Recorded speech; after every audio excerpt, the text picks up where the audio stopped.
अध्याय 12 श्रवण रहस्य बहुलाख्यान भस्मासुराख्यान. श्री गणेशाय नमः. चारी वर्णांच्या व चारी आश्रमांच्या लोकांनी व स्त्री, बाल, तरुण व वृद्ध सर्वांनी शिवकीर्तन ऐकावे. ज्याला शिवस्मरण आवडत नाही तो अपवित्र होय. तो कितीही नटला सजला तरी व्यर्थ.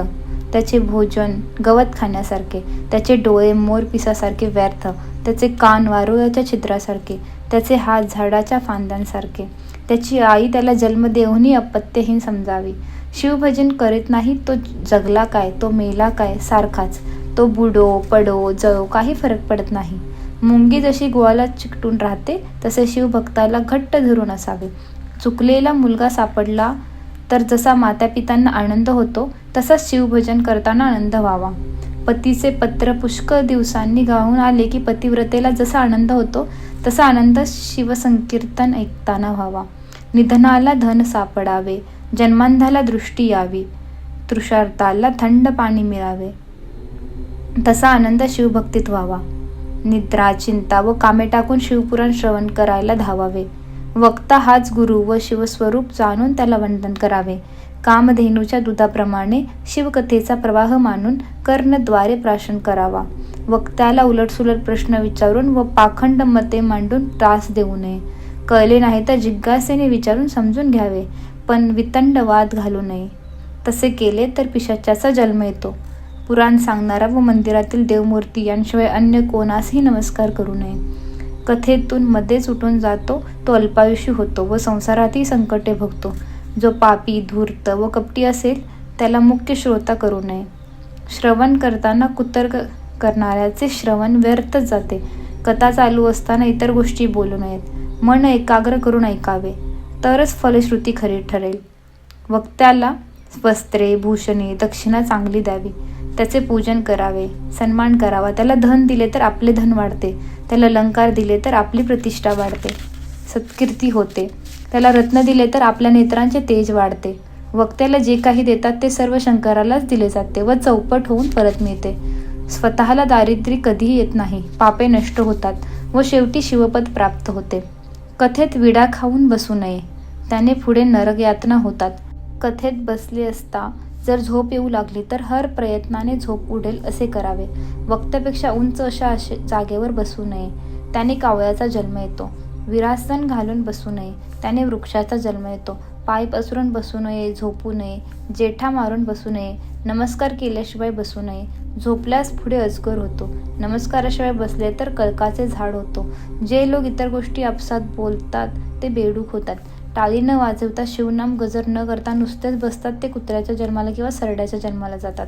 आदराने श्रवण न केल्यास डुकराचा जन्म येतो. शिवचरित्राची टवाळी करणारे लांडगे होतात. वक्त्याला आसन देणारा शिवसान्निध्य प्राप्त करतो. श्रोताने जर त्याला वस्त्र दिले तर श्रोताला अन्न कमी पडत नाही. पुराण श्रवण केल्यास भक्ती व वैराग्य अंगी बांधते. सुताने शौनकादिकांना याविषयी कथा सांगितली ती आता ऐका. बहुला आख्यान. दक्षिण देशात बाष्कल नावाचे गलिच्छ गाव होते. तेथे सर्व लोक अनाचारी होते. स्त्रिया व्यभिचारी होत्या. धर्म थोडाही उरला नव्हता. सर्व लोक धर्म व शास्त्रहीन होते. त्या गावात विदुर नावाचा एक ब्राह्मण होता. तो नेहमी वेश्येकडे जात असे. त्याची बायको बहुला नावाची होती. तीही जारिणी होती. ती एकदा एका जाराशी एकांतात असताना विदुराने तिला पकडले. जार पळून गेला. विदुराने पत्नीला पुष्कळ मारले, लाथाबुक्क्या मारल्या. ती म्हणाली, तुम्ही काय करता तेच मी केले, त्यात काय बिघडले. तेव्हा विदुर म्हणाला, तू जार कर्माने पैसे मिळवून खूप मिळवलेस, ते कुठे आहेत ते मला देऊन टाक. ती म्हणाली, पैसे नाहीत. तेव्हा त्याने तिच्या अंगावरचे सर्व दागिने काढून घेतले, घरातले सर्व द्रव्यही घेतले आणि ती त्याच्या आवडत्या वारांगणेला नेऊन दिले. त्या वेश्येने मात्र ते द्रव्य आणखी दुसऱ्याच माणसाला दिले. पुढे तो विदुर मेला. त्याला यमदूतांनी नरकात टाकले व त्याचा भयंकर छळ केला. नंतर त्याचा जन्म विंध्य पर्वताच्या एका दरीत पिशाच्य योनीत झाला. पिशाच्य झाल्यावर त्याचे स्वरूप फारच भयंकर झाले. तो अंगाला आळेपिळे देत श्रद्धा व तृष्णा यांनी त्रस्त होऊन रानात ओरडत फिरे. वृक्षाच्या फांदी स्वतःला उलटे टांगून घेई. त्याचे अंग शेंदूर फासल्याप्रमाणे लाल होते. रक्तपितीने त्याचे सर्वांग नाचले. काटेरी वनात त्याला राहावे लागले. अतिशय हाल सोसावे लागले. आपल्या कर्माचे भोग त्याला भोगावे लागले. बहुला विधवा झाली. तिला एक मुलगा होता, पण तो कोणापासून झाला होता तिला ठाऊक नव्हते. काही दिवस ती घरातच राहिली. पुढे शिवरात्रीचे पर्व आले. गोकर्ण क्षेत्राला यात्रेकरू चालले होते. ध्वज पताका फडकत होत्या, वाद्ये वाजत होती. शिवभक्त जय शंकर, जय भोलेनाथ असा नामघोष करीत होते. बहुलीला काय वाटले कोण जाणे, ती पण यात्रेत सामील झाली. बरोबर मुलगा होता. यात्रा गोकर्ण क्षेत्रात आली. लोकांबरोबर बहुलेनेही स्नान केले. महाबळेश्वरचे दर्शन घेतले. मुलासह पुराण ऐकायला बसली. पुराणात कथाभाग असा आला की जारीनी स्त्रीला नरकामध्ये किती हाल भोगावे लागतात याचे वर्णन त्यात होते. हे ऐकून बहुला भीतीने थरथर कापू लागली, रडू लागली. आपल्या पापकर्माचा तिला फारच पश्चाताप झाला. पुराणिकाने तिची दया येऊन विचारपूस केली तेव्हा तिने रडत रडत आपले सर्व पापी आयुष्य त्याला कथन केले. आपले पुढे नरकात किती हाल होतील या कल्पनेने ती अगदी हताश झाली. पुराणिक मोठा धर्माधिकारी होता. त्याने तिच्या उद्धारासाठी तिला शिवनामाचा उपदेश देण्याचे ठरविले. ती त्याला गुरु मानून शरण आली. त्याने नमः शिवाय या मंत्राचा तिला उपदेश दिला व शिवमंदिरात शिवलीलामृत कथा सांगितली. तिने अत्यंत आदराने सर्व कथा श्रवण केली. सत्संगीने ती विरक्त झाली. मोह नष्ट झाला. पाप जाऊन चित्त शुद्ध झाले. ती शिवाचा महिमा आठवून मनाने शिवमय होऊ लागली. परिसाचा स्पर्श लोखंडाला झाला. आरशावरचा मल दूर झाला. काष्ट अग्निरूप झाले. ओहोळ गंगेला मिळाला. जप करणे, श्रवण करणे, ज्ञान करून घेणे, ध्यान लागणे, मनन करणे, निधी ध्यास लागणे या चढत्या पायऱ्यांनी भक्ताला साक्षात्कार होतो. बहुला निर्दोष झाली तीच अशीच. श्रवणाची थोरवी अशीच आहे. श्रवणाने मुक्ती मिळते. तीर्थयात्रा करावी लागत नाही. सत्संग व श्रवण ज्यांना घडत नाही त्यांनी तीर्थयात्रा करावी. श्रवण हीच नवविधा भक्तीची पहिली पायरी आहे. श्रवण मार्ग सर्वांना खुला आहे. बहुला सत्संगाची गोडी लागून तेथेच राहिली व गुरुची सेवा करू लागली.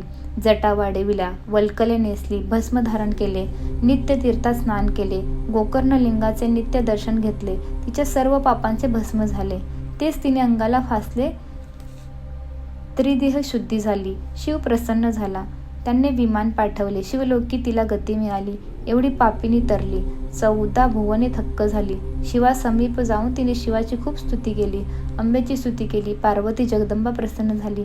वर माग म्हणाली. बहुलेने वर काय मागितला? देवी अंबे, जगत माते, तुझ्या विश्व पसाऱ्यात माझा पती कोठे आहे? विदुर मृत्यूनंतर कोणत्या गतीस गेला? त्याचा उद्धार व्हावा हीच माझी इच्छा आहे. अंबेने देवदृष्टीने पाहिले. विंध्य पर्वत त्याची एक दरी, तीत एक पिशाच भटकत आहे. फार यातना भोगीत आहे. ती बहुलेला म्हणाली. वस्ते, तुझा पती विंध्य पर्वतात आहे. पिशाच झाला आहे. त्याचा उद्धार करायचा ना? मग असे कर, तू तुंबरूला संगे घेऊन तिकडे जा. हाच तुला जागा दाखवेल.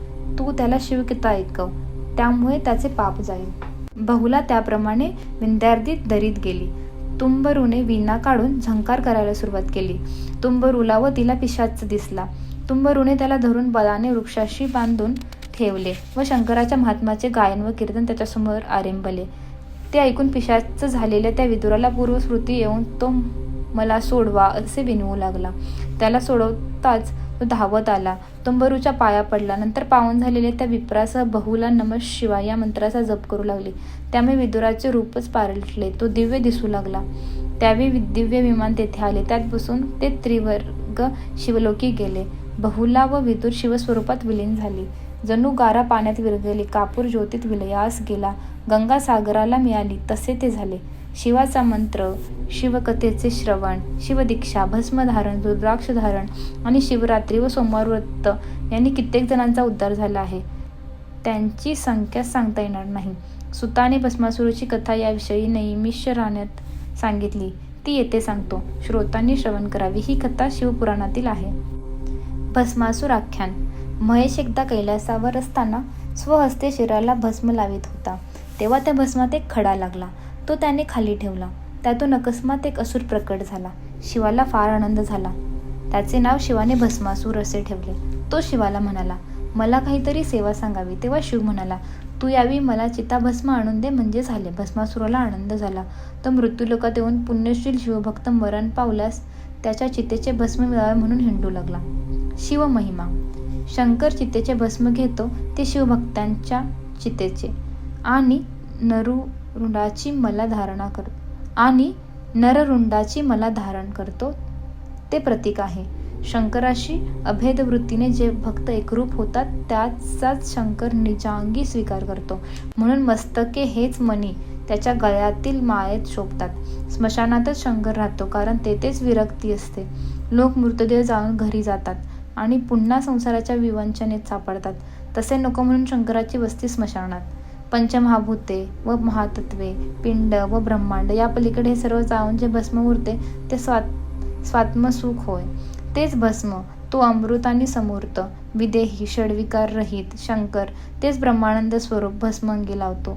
असणे, जन्म पावणे, वाढणे, रूपांतर होणे, ऱ्हास होणे, नष्ट होणे हे 6 विकार प्रत्येक पदार्थाला असतात, पण ते शंकराला मात्र नाहीत. तो शाश्वत परब्रह्म निर्विकार होय. यश, श्री, कीर्ती, विज्ञान, औदार्य व वैराग्य ही 6 प्रकारचे ऐश्वर्य त्याच्या ठिकाणी आहे. त्याच्या ठिकाणी 6 चिन्हे किंवा लक्षणे आहेत. कर्तेपणा, नियंतेपणा, भोक्तेपणा, विभुत्व, साक्षीपणा, सर्वज्ञता ही 6 दैवी लक्षणे त्याच्या ठिकाणी आहेत. तो भक्तांच्या रक्षणासाठी सगुण साकार होतो व वरील ऐश्वर्य त्याच्या ठिकाणी असते. भस्मासुराची निर्मिती करून शंकराने त्याला भस्म आणण्याचे काम सांगितले. पुढे काय झाले ते ऐका. भस्मासुराची कुबुद्धी. भस्मासूर नेहमी शंकरासाठी चिताभस्म आणून देऊ लागला. त्यामुळे तो शंकराला प्रिय झाला. त्याचबरोबर तो उन्मत्त झाला. चांगल्या पुण्यशील लोकांचा मृत्यू झाला म्हणजे त्याच्याच देहाचे भस्म मिळेल व आपण शंकराला जास्त प्रसन्न करू असा विचार तो करू लागला. आपणच त्यांना का मारू नये, पण ते नक्की मरावेत कसे?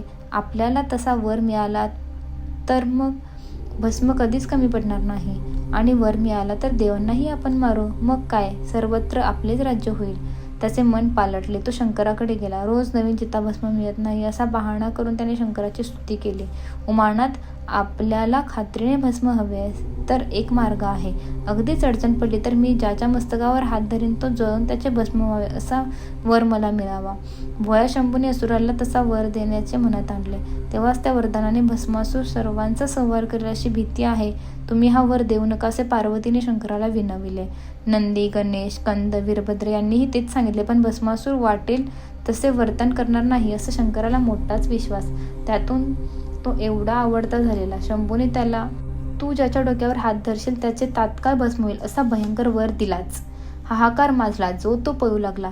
वर मिळताच भस्मासूर मृत्यूलोकी आला आणि मनात येईल त्याच्या मस्तकावर हात ठेवून त्याचे भस्म करू लागला.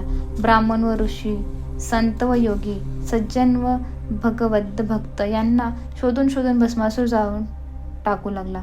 कित्येक राजे त्याने मारले. सर्वत्र धावपळ सुरू झाली. लोक त्याच्या भीतीने दराखोऱ्यात लपून राहू लागले.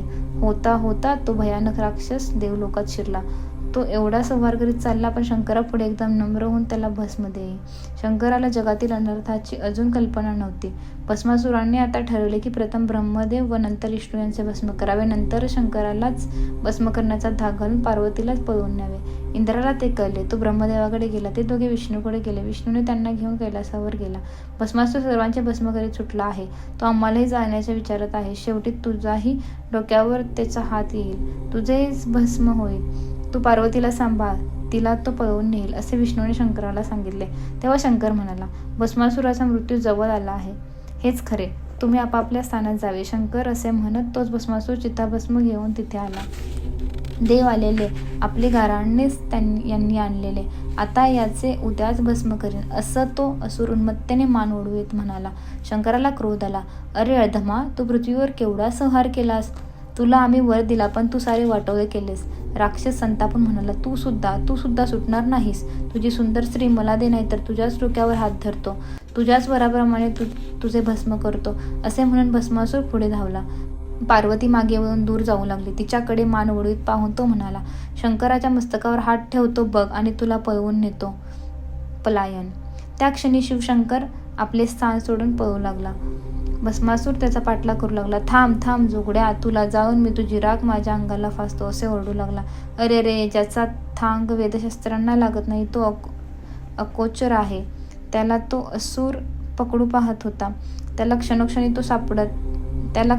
तो सापडला असे वाटे, पण दुसऱ्या क्षणात खूप दूर गेलेला असे. अशा प्रकारे तो कितीतरी वर्षे धावत होता, पण ईश्वर काही त्याला सापडला नाही. भस्मासूर नाना प्रकारे अपशब्द बोलून शंकराला थांबवण्याचा प्रयत्न करीत, पण शंकर अपरिहत गतीने धावतच होता. शस्त्रांच्या तर्काची बोबडी वळली. शास्त्रे खोकून खोकून शास्त्रज्ञ म्हातारे झाले. सर्व विद्या एकटवल्या, पण तो मदनांतक आकळीला जात नाही. तप, बाहुबल, विद्या, धन, राजसत्ता यांच्या जोरावर त्याचे आकलन करण्याचा प्रयत्न केला तरी पाड लागत नाही. तो केवळ शुद्ध प्रेमानेच आपलासा होतो. तो त्या भस्मासुराला कसा सापडणार? मोहिनी अवतार. उमेला मात्र चिंता पडली. तिने विष्णूचा धावा सुरू केला. हे कमलनेना, कमलनाभा, कमलधारका, कमलाप्रिया, जगदवंद्या, जगव्यापका, जगरक्षका, जगद्दुद्वारा, धाव कैलासनाथांवर संकट आले आहे. तूच त्यातून त्यांना सोडव. तो उमाबांधव माधव तत्काळ अत्यंत सुंदर असे मोहिनी रूप घेऊन भस्मासुराच्या मार्गात मोठे मोहक हावभाव करीत उभा राहिला. त्याच वेळी नुसते तिचे दर्शन होताच भस्मासूर थबकला. धावता धावता दमलाच होता. त्याचे नेत्र आनंद व अभिलाषा यांनी चकाकू लागले. शिवाने वटवृक्षाचे रूप घेतले व तो आता काय होते ते पाहू लागला. तेव्हाही मोहिनी रूप पाहून स्तब्ध झाले. मोहिनीने भस्मासुराला दिसेल अशा रीतीने अत्यंत मनोवेदक नृत्य करण्यास सुरुवात केली. असुर तन्मय झाला. हे ललने, आहा, तू माझे मन मोहून टाकलेस. तुझ्यावरून हा जीव वळून टाकायचा असे वाटते. माझा मनरूप मासा तुझ्या नयन कटाक्षांच्या जाळ्यात सापडला आहे. तू मला माळ घाल, मी तुझे निरंतर दास करीन. तो असुर लंपटपणे म्हणाला. तेव्हा मोहिनी म्हणाली, मी तुला वरीन, पण माझे आराध्य दैवत पुढे जो वटवृक्ष दिसत आहे त्यात आहे.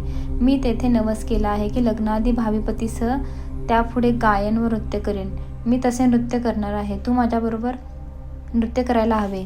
मी जो नृत्य प्रकार करीन तो फार मनोहर आहे. मी शिकवीन तुला. मी दाखवीन तसा मृदभियन कर, हस्तसंकेत व पद्यनास कर. भस्मासूर म्हणाला. एवढेच ना, नाचतो मी. मोहिनी म्हणाली, नृत्यात चुकू नकोस. ते फार दैवत, फार कोपिष्ट आहे. मी दाखवेन तसा नाच. भस्मासूर तयार झाला. दोघे वटवृक्षाजवळ आले. मोहिनी नृत्य करू लागले. अष्टनायिका स्वर्गात तटस्थ, देवचकित, गंधर्व मोहित, किन्नर स्तब्ध, ब्रह्मदेव अवाक, शेष जागा सोडून पाहायला लागला. मोहिनी जी नृत्यमुद्रा करी ती तो असुर सोडू लागला. हळूहळू तिच्या पद्यनासाची गती वाढली. झपाट्याने दोघांचे नृत्य चालले. पटकन मोहिनीने स्वतःच्या मस्तकावर हात ठेवला. भान न राहून भस्मासुरानेही तसाच हात ठेवला स्वतःच्या मस्तकावर. तात्काळ तो जळूनच भस्म झाला. मोहिनीचे रूप आवर्जून चतुर्भुज रूपात विष्णू प्रकट झाला. वटवृक्ष अदृश्य होऊन शंकर प्रकट झाला. हरिहर भेटले. देवांनी दिव्य सुमनांचा वर्षाव केला. जेव्हा मोहिनी रूप शंकराच्या दृष्टीस पडले तेव्हा एक अलौकिक घटना घडली. शिवाचे अमोघ तेज स्वखित झाले. त्यांचे 8 भाग झाले. त्यातून 8 भैरवावतार उत्पन्न झाले. असितांग, रूर, चंड, क्रोध, उन्मत्त, कपाल, भीषण व संहार अशी त्याची नावे प्रसिद्ध आहेत. हे शंकराचे अंशावतार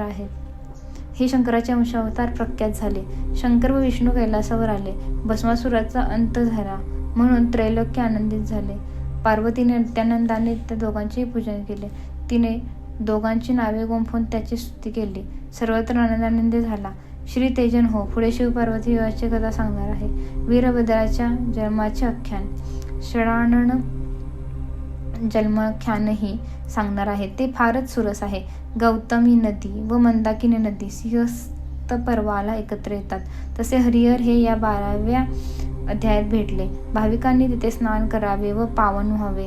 येथे हरिहर भेदी नाही. तेथेच ब्रह्मानंद शिष्य श्रीधर फार सुखावतो. स्कंद पुराण ब्रह्मोत्तर खंडातील शिवलीलामृताचा हा सुरस असा 12वा अध्याय श्रोते नित्य श्रवण करोत. श्री सांब सदाशिवापर्णमस्तु. ओम नमः शिवाय.